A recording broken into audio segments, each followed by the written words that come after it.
अस्सलाम वालेकुम। आज हम एक नए मौजू के साथ आपकी खिदमत में हाजिर हैं।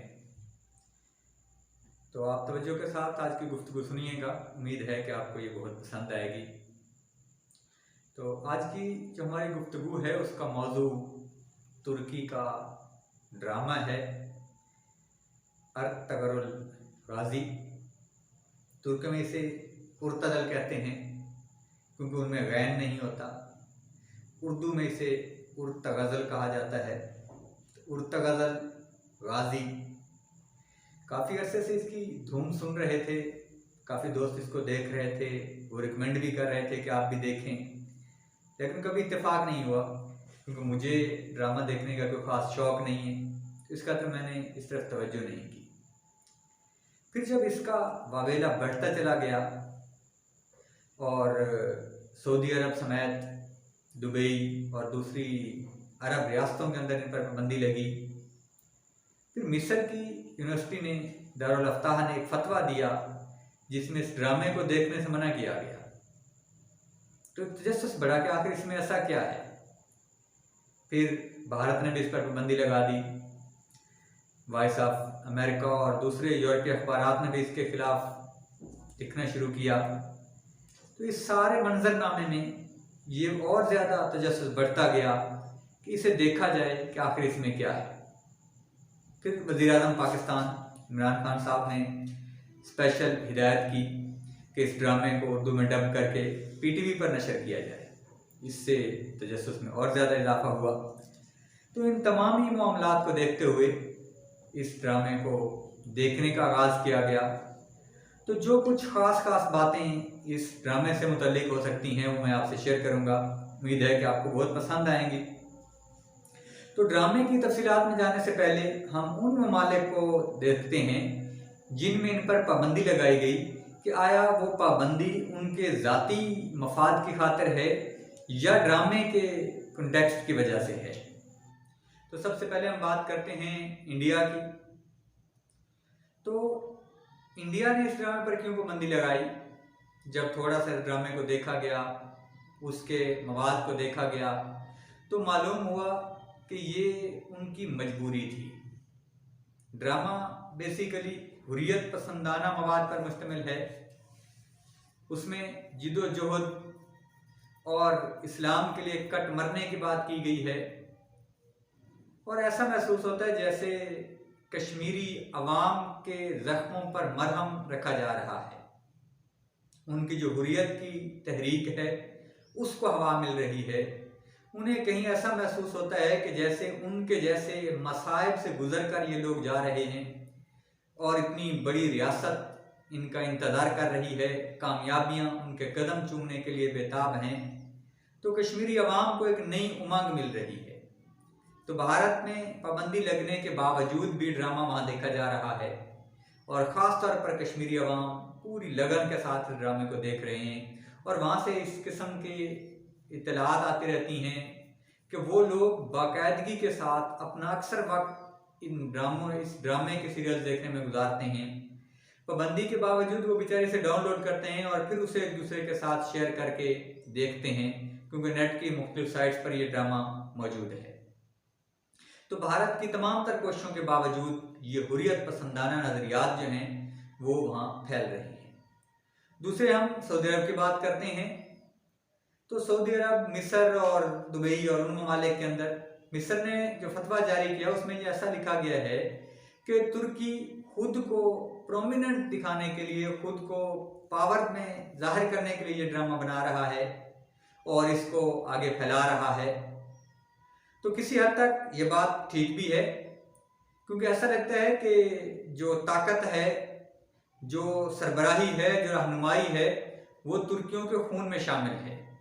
इस ड्रामे के अंदर जिस कबीले की बात की गई है, जिस सल्तनत की बात की गई है, उसका उरूज जो सल्तनत उस्मानिया बाद में बना, हम आगे जाकर डिटेल में देखेंगे। तो सल्तनत उस्मानिया के टुकड़ों में से ये टुकड़े हैं जो अब सऊदी अरब, दुबई और ये रियासतें बनी फिरती हैं। तो उन्हें अपना वजूद खतरे में दिखाई दे रहा है। उन्हें कहीं ना कहीं ऐसा महसूस हो रहा है कि शायद ये ड्रामा तुर्कियों की सुपरमेसी जाहिर कर रहा है और फिर वो जो उनका 100 साला मुआहदा है उसके ख़त्म होने की जो मियाद है वो जैसे जैसे करीब आ रही है, वैसे वैसे यूरोप और सऊदी अरब की नींदें उड़ती चली जा रही हैं। दूसरी चीज़ ये है कि सऊदी अरब को तैयब उर्दगान का इस ड्रामे में दिलचस्पी लेना भी खटक रहा है, क्योंकि ये ड्रामा उनकी खसूसी दिलचस्पी के साथ बनाया गया है, खसूसी कोशिश के साथ दिखाया गया है। तो इन तमाम तर पाबंदियों के बावजूद मिस्र का फतवा आने के बाद सऊदी अरब के तमाम जो रियासतें हैं उनमें इसको बैन कर दिया गया, लेकिन इसके बावजूद रिपोर्ट्स ये कहती हैं कि दुनिया में सबसे ज़्यादा ये ड्रामा सऊदी अरब में ऑनलाइन देखा जा रहा है, वो लोग इसको देख रहे हैं। तो इन तमाम पाबंदियों के बावजूद दुनिया की तमाम बड़ी ज़ुबानों में इस ड्रामे को डब करके दिखाया जा रहा है और लोग इसको देख रहे हैं। तो नाज़रीन इकराम, ये तो थे ड्रामे के हवाले से और बंदिशों के हवाले से चंद बातें। अब हम थोड़ा सा देखते हैं कि इस ड्रामे में आखिर क्या ऐसा है कि जो इतना ज़्यादा लोगों को इसने अपनी तरफ मुतवज्जे कर लिया है, और ख़ास तौर पर मिल्लत इस्लामिया इसमें बहुत ज़्यादा इंटरेस्ट दिखाई देती है। तो उसमें सबसे पहली बात तो ये है कि ये ड्रामा इस्लाम की सबसे बड़ी सल्तनत, जिसे हम सल्तनत उस्मानिया या खिलाफत उस्मानिया के नाम से जानते हैं, उसकी दास्तान है। उर्तगरल गाजी ये तुर्की के कई नामी कबीले का सरदार था, और ये कई कबीला जो है बहुत छोटा सा था, करीबन 2000 अफराद पर मुश्तमिल ये कबीला, लेकिन ये इंतहा के जंगजू थे। ये बकरियां चराने वाला कबीला था, लेकिन ये उन तमामी रवायात के नंबरदार थे जो इस्लाम का मंबा है। फ़क्रे हैदरी में मौजूद था, दौलत उस्मानी के रमूज से ये वाकिफ थे। तो ये बकरियां चराने वाला कबीला इस्लाम के सरबुलंदी के लिए आगे बढ़ता है, और फिर कुदरत इन पर मेहरबान होती है और सल्तनतें इनके पांव तले रौंदी जाती हैं, और अपनी ताकत ईमानी से ये न सिर्फ मंगोलों का खात्मा करते हैं बल्कि सलीबी ताकतों को भी तबाह व बर्बाद करके रख देते हैं, और फिर एक ऐसी सल्तनत की बुनियाद रखते हैं जो इस्लाम का कला बनी, और उसने पूरी मिल्लत इस्लामिया को अपने ज़ेर तसल्लुत कर लिया, और वहाँ इस्लामी खिलाफत का ओहदा कायम किया गया जो करीबन 800 साल तक मौजूद रहा। और 1924 में यूरोपी ताकतों ने मिलकर उसे ख़त्म किया, और 100 साला मुआहदा जो है उस वक्त किया गया। उस 100 साला मुआहदे में तुर्की के ऊपर बेजा पाबंदियाँ लगाई गई, उनके बंदरगाहों पर, उनके तेल के ज़खायर पर, और उनके बहुत सारे वसाइल के ऊपर उन लोगों ने अपना तसल्लुत कायम रखा। इन तमाम तर पाबंदियों के बावजूद तुर्की ने तरक्की की और दुनिया की आंखों में आंखें डालकर इस्लाम का दिफा किया। कहीं भी मुसलमानों पर जुल्म होता दिखाई देता है, चाहे वो फ़लस्तीन में हो, कश्मीर में हो, तो तुर्क हुकूमत हमेशा उनका साथ देती है, हमेशा उनके हक में बोलती हुई नजर आती है। अब क्योंकि 100 साला मुआहदा अपने इख्तिताम की तरफ जा रहा है, तो तुर्की उस हवाले से भी तैयारियां करते हुए नजर आते हैं। ऐसा लगता है इस ड्रामे को देखकर कि शायद वो अपना जो माइंड सेट है वो दिखाना चाह रहे हैं इस्लामी दुनिया को कि हमने जो रियासत खोई है हम उसे दोबारा कायम करना चाहते हैं, हम दोबारा मिल्लत इस्लामिया को जोड़ना चाहते हैं। तो अगर हम ड्रामे के किरदारों पर बात करें तो ड्रामे का जो सबसे अहम किरदार है वो उर्तगरल गाजी, जो सल्तनत उस्मानिया की बुनियाद रखने वाले जो उस्मान अव्वल थे उनके वालिद दिखाए गए हैं। उर्तगरल जो है वो महज इंसानी हमदर्दी की बुनियाद पर सुलेमान सल्जोकी की मदद करता है, क्योंकि इस कबीले की रवायत में मजलूमों की मदद करना सबसे बुनियादी चीज़ है। वो किसी हद तक जाकर मजलूमों की मदद करने के लिए तैयार होते हैं, वो इस मामले में अपनी जान की भी परवाह नहीं करते, उन्हें अपनी रवायात का पास सबसे ज़्यादा अजीज होता है। इसके अलावा जो इस ड्रामे में सबसे ख़ास बात और अच्छी बात है वो ये दिखाई गई है कि वो इस्लामी शिआर की बहुत ताज़ीम करते हैं। वो अपनी दिलेरी, अपनी ताकत पर घमंड नहीं करते, बल्कि वो इस ताकत को बहादुरी अली यानी हज़रत अली रज़ियल्लाहु तआला अन्हु की बहादुरी का परतव समझते हैं। वो अपनी तलवारों को जब दुश्मन की गर्दनों पर चला रहे होते हैं तो उनमें अपनी ताकत के बजाय शमशीर हैदरी का अक्स देखते हैं और अपनी तलवारों की काट को शमशीर हैदरी का सदका समझते हैं। ये छोटी छोटी बातें जो इस ड्रामे में बड़ी खसूसियत के साथ दिखाई गई हैं, ये मुसलमानों के लिए बहुत अहम है, और ख़ास तौर पे पाकिस्तान और इस जैसे जो थर्ड वर्ल्ड है उनके लिए, क्योंकि हमारी बदकिस्मती है कि हमें इस तमाम मंजरनामे से दूर रखा गया। जब मैं इस ड्रामे को देख रहा था तो मुझे हकीम उल उम्मत शायर मशरिक़ हज़रत अल्लामा मोहम्मद इकबाल शिद्दत से याद आ रहे थे, क्योंकि उनकी यही ख्वाहिश थी। इकबाल ने हमेशा यही चाहा कि हमारे माजी को हमारे सामने लाया जाए, हमारे हीरोज़ को हमारे सामने लाया जाए, हमारी आने वाली नस्लों को हमारा शानदार माजी दिखाया जाए, ताकि वो उसको देखकर अपने ताबनाक माजी की, अपने ताबनाक मुस्तकबिल की बुनियाद रख सकें। तो ये जो उर्तगरल है, ऐसा लगता है कि जैसे ये मुसलमानों का जो शानदार माजी है उसकी ये एक दास्तान है। तो इकबाल, जिसे हम सो कॉल्ड अपना इकबाल कहते हैं और हम उसके वारिस कहलाते हैं, उनका यही फलसफा था। इकबाल फरमाते हैं कि दे वलवलाए शौक जिसे लज्जते परवाज, कर सकता है एक जर्रा महो महर को ताराज, मुश्किल नहीं याराने चमन मारकाए बास, पुरसोज हो अगर सीनाए दुर्राज। तो इकबाल यही तस्वीर हमें दिखाना चाहते हैं कि अगर पुरसोज हो, अगर हिम्मत हो, अगर वलवला हो, जज्बा हो, तो फिर तीतर भी बाज को शिकार कर सकता है। अब जब उर्तगरल गाजी को देखा तो ऐसा लगा कि वो 2000 अफराद पर मुश्तमिल एक छोटा सा बकरियां चराने वाला कबीला जब मंगोलों की ताकत से टकराता है, जब सलीबी ताकतों को तातार कर रहा होता है, तो तब इकबाल का वो जो मंजरनामा है जो वो दिखाना चाहते हैं, वो यही तस्वीर हमें दिखाना चाहते हैं। वो यही तस्वीर हमारी नौजवान नस्ल को दिखाना चाहते हैं कि इनसे सीखिए, इनसे देखिए, ये वो लोग हैं जो ताकत ईमानी से आगे बढ़ रहे हैं। वो उस्मानी जिन्होंने अपनी ताकत ईमानी के बलबूते पर दुनिया पर राज किया और 3 बरे-आज़मों पर फैली हुई एक सल्तनत कायम की, इतनी बड़ी रियासत को संभाला, तो उन्होंने ताकत के बल पर नहीं बल्कि इस्लाम और ईमान के बल पर किया। और इकबाल का यही फलसफा है, इकबाल यही दिखाना चाहते हैं। इकबाल ने हमेशा यही कहा है कि अपनी ताकत पर भरोसा करो, अपने आप पर भरोसा करो, अपनी खुदी पर भरोसा करो। और हमारे हीरोज से हमें दूर रखा गया, शायद प्री प्लान हमें दूर रखा गया, जिसका खुमियाजा हम भुगत रहे हैं।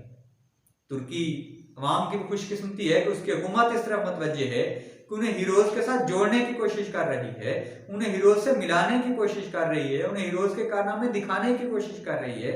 लेकिन हमारी हुकूमत शायद उससे बिल्कुल उल्ट चल रही है। एक मुद्दत तक हमें गैरों की सकाफत की यलगार में रखा गया और इतनी कसरत से हमें वो ड्रामे दिखाए गए कि हमारी नौजवान नस्ल को भारत के सारे भगवानों के नाम याद हो गए, अपने हीरोज के किसी एक का नाम हमें नहीं मालूम, हमें हमारे हीरोज की शनाख्त ही याद नहीं, उनके नाम तक हमें याद नहीं, क्योंकि हमें दिखाया ही नहीं गया, हमें पढ़ाया ही नहीं गया।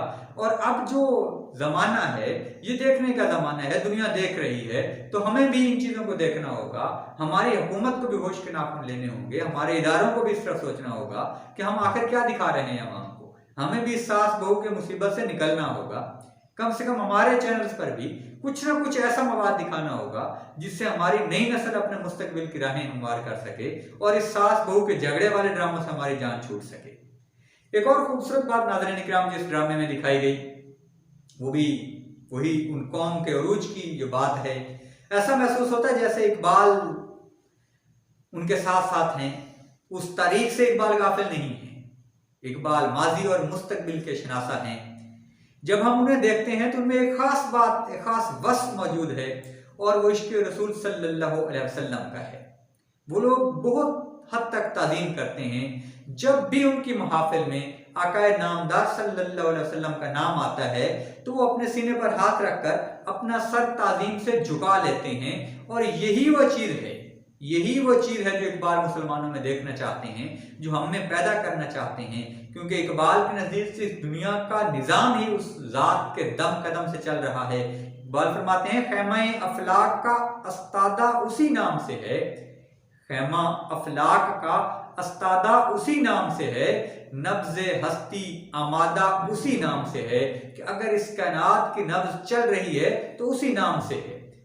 और जो दुश्मन ताकतें हैं वो तो चाहती ही यही हैं कि इनके बदन से रूह मोहम्मद को निकाल दिया जाए। तो तुर्क हुकूमत ने ये अच्छा कदम लिया, उसमें ताजीम दिखा रहे हैं। तो जो हम देखते हैं वो हमारे ऊपर असर करता है। हमारी नौजवान नस्ल जब उसको देखेगी तो यकीनन उससे असर लेगी और वो ताजीम का उनसर उनके अंदर भी पैदा होगा। और ये जो बेराह रवी का एक सैलाब है जो हमारे चैनल पर दिन रात दिखाया जा रहा है, इससे किसी हद तक हमें छुटकारा मिलेगा। तो हम हुकूमत पाकिस्तान के भी शुक्रगुजार हैं कि कम से कम उन्होंने इतना एक ऐसा कदम किया कि उस एक तारीखी ड्रामे को पाकिस्तान में दिखाने का एहतमाम किया। उसके बाद देखिए एक और बात जो मुझे इस ड्रामे से महसूस होती है, वो ऐसा लगता है कि जैसे एक चिंगारी साबित होगा। इस बिखरी हुई, इस डूबती कश्ती की जो मुसलमानों की है, इसको जगाने के लिए, इसको भड़काने के लिए शायद वो एक चिंगारी का काम कर जाए। शायद कहीं ऐसा हो कि मिल्लत इस्लामिया जब इसको देखे उसमें एक नया वलवला पैदा हो और वो अपने इस ताबनाक माजी को देखते हुए अपने मुस्तकबिल की राहें बनाए। क्योंकि इकबाल ने हमेशा अपने माजी को सामने रखने की बात की। इकबाल ने कितना खूबसूरत अंदाज से फरमाया कि यादे अहद रफ्ता मेरी खाक को अक्सीर है, यादे अहद रफ्ता मेरी खाक को अक्सीर है, मेरा माजी मेरे इस्तकबाल की तफसीर है। सामने रखता हूं उस दौरे निशात अफजा को मैं, सामने रखता हूं उस दौरे निशात अफजा को मैं, देखता हूं दोष के आईने में फरदा को मैं। तो इकबाल मुस्तकबिल को माजी के आईने में देखते हैं, क्योंकि हमारा ताबनाक माजी इस बात का तकाजा करता है कि हमारा मुस्तकबिल भी ऐसा ही शानदार होना चाहिए। और फिर इकबाल हमेशा ये कहते हैं कि खरीदे न जिसको हम अपने लहू से, मुसलमान को है नंग वो बादशाही। तो इस ड्रामे में जिस हुकूमत, जिस सल्तनत के क़याम की बात की गई, उस सल्तनत के क़याम में उन लोगों का खून शामिल है, उन लोगों की सारी ताकत तवानाइयाँ शामिल हैं। वो कोई हरबे हीले से या किसी बहाने से, किसी धोखे से हुकूमत नहीं समेटी गई, बल्कि अपना खून देकर उसको हासिल किया गया। तो इकबाल यही चाहते हैं कि हमारी नौजवान नस्ल को हमारे बुजुर्गों के कारनामे दिखाए जाएं, उनकी वो ताकत की दास्तानें सुनाई जाएं, जिससे वो अपनी राहें उस्तवार करें, अपनी राहें बनाएं। तो हम तुर्की हुकूमत को खराज तहसीन पेश करते हैं इस बड़े कारनामे के ऊपर। एक बहुत बड़ा कदम, एक बहुत भारी सरमायाकारी इस मकसद के लिए चाहिए होती है, और फिर इसको पूरी दुनिया में फैलाना, प्रोपेगेंडा करना, ये बहुत बड़ा कदम है। हो सकता है कि इसके पीछे कहीं ना कहीं ये मकसद भी मौजूद हो कि इसके जरिए राह हमवार की जाए, सॉफ्ट कॉर्नर लेकर मिल्लत इस्लामिया को ये बावर कराया जाए कि हम ही खिलाफत के सही वारिस हैं, हम ही खिलाफत के असल हकदार हैं और दोबारा हमें वो उरूज मिलना चाहिए। अब आगे चलकर ये ड्रामा क्या रुख लेता है, क्या उसके असरात होते हैं, किस हद तक ये कौम, ये मिल्लत उससे असर लेती है। फिलहाल तक तो ऐसा महसूस होता है कि उसने इस कौम को अपने हसार में लिया हुआ है। लोग उसके रिंगटोन्स की कॉपी कर रहे हैं, उसके डायलॉग्स को पोस्ट कर रहे हैं, जगह जगह उसका कहीं ना कहीं हमें झलक नजर आ रही है। और एक खुशाइंद बात है कि हमारे कुछ कलमकार भी उस तरफ जाने का सोच रहे हैं, यानी वो भी तारीखी मौज़ूआत पर लिखने का सोच रहे हैं। इंशाल्लाह उम्मीद है कि आने वाले वक्त में हमारी स्क्रीनों के ऊपर भी इस जैसे हमारे मेड इन पाकिस्तान ड्रामे चल रहे होंगे। हमें इंतजार रहेगा उस वक्त का जब पाकिस्तान में इस तरह के अच्छे मौज़ूआत को चुना जाएगा और ड्रामों में इन सास बहू के झगड़ों या गैरों की सकाफत दिखाने की बजाय हमारे हीरोज़ को पेश किया जाएगा, हमारी इस्लामी सकाफत को पेश किया जाएगा, हमारी रवायात को पेश किया जाएगा और हमारी नई नस्ल की राहें उस्तवार की जाएंगी। तब तक के लिए मुझे इजाज़त दीजिए। अल्लाह।